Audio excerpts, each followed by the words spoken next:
This statement, in part, issued by the People's Progressive Party Civic on Wednesday, as the party welcomes the visa restrictions by the United States on some unnamed government officials, has been frowned upon by APNU+AFC co-campaign manager Joseph Harmon. Immature for any national leader to be saying, oh, this is a good thing for them, is a bad thing for them, as the case might be. Because if you're saying it's a good thing for people in government to have that, it means that you are never even contemplating being in government. You're never contemplating ever being in government, because if you're in government, then it could happen to you as well.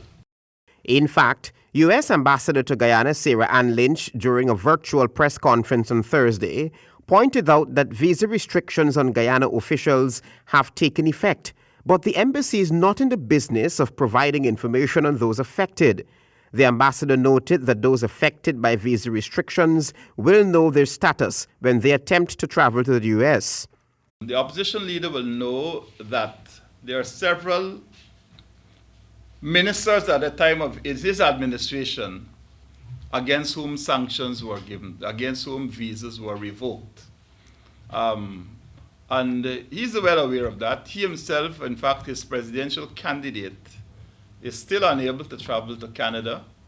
So these are restrictions on your ability to travel.